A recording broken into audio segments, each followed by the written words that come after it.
Bharatiya Janata party जनजाति मोर्चा ने एक पत्रकार वार्ता का आयोजन किया। इस पत्रकार वार्ता में उनके द्वारा बताया गया कि किस तरह से बीटीपी है वो यहाँ के जनजाति क्षेत्रों को बहकावे में लाकर बहला रही है। मैं राजस्थान के विधायक हैं रामलाल जी बीटीपी के, उसने एक वीडियो जारी किया है कि आदिवासी क्षेत्र में देवी देवताओं के नाम से लाल झंडे चढ़ाए जाते हैं, ये उसने, और अमावस्या के दिन भी पूनम के समय भी हम झंडे का ऐसा, और एक पत्रकारों के आरोप लगाए कि पत्रकार हैं वो आरएसएस से विलंब करता है, इसलिए जिस पर झूठी अफवाह की बात कही है विधायक रामलाल ने। कोई प्रवक्ता तो नहीं, हम जनजाति, हम भी आदिवासी हैं, जनजाति होने के नाते हमारे आदिवासी क्षेत्र में जो घटना सोनार माता के बाद नंदनी माता का जो स्थान है हमारा बड़ौदिया के पास में कलिजरा थाने के क्षेत्र में आता है, वहाँ भी उन्होंने झंडे उतारने का, वहाँ के लोगों ने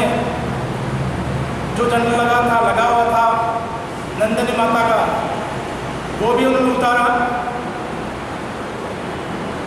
कलिजरा के साथ साथ कलिजरा क्षेत्र में फिर जो हनुमान जी का मंदिर है करजी में, वहाँ भी उन्होंने झंडे उतारे। सज्जनगढ़ क्षेत्र में गणेश जी की प्रतिमा को तोड़ डाली, वहाँ भी उनके बीटीपी के कार्यकर्ता गिरफ्तार हुए। जिस तरफ से हमारे बीजेपी और आरएसएस पर जो आरोप लगाने जा रहे हैं, मैं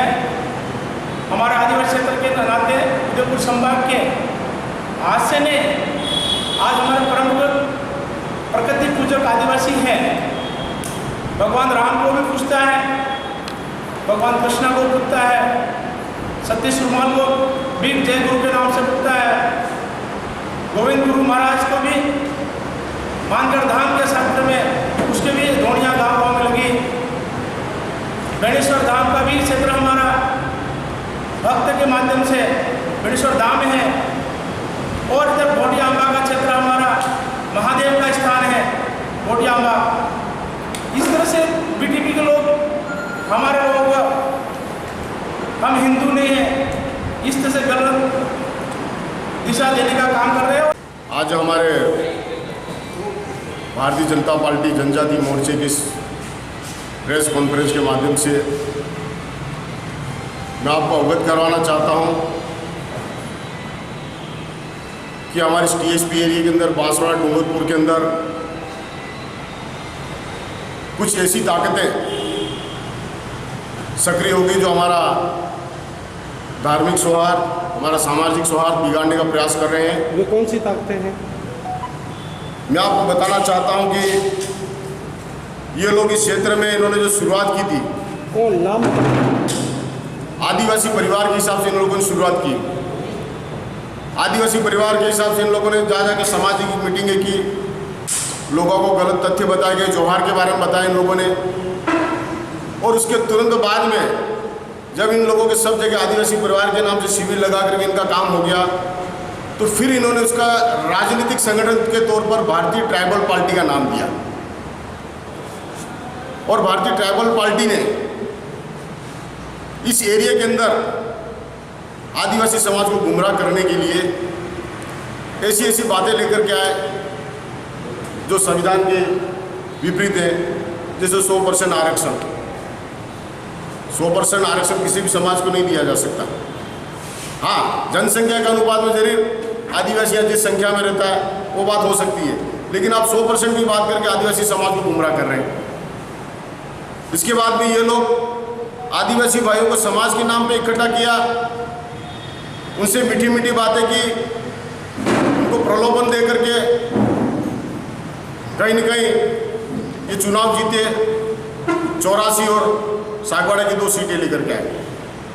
लेकिन जैसे ही इनका राजनीति में आने के बाद में इनका असली चेहरा सामने आने लग गया।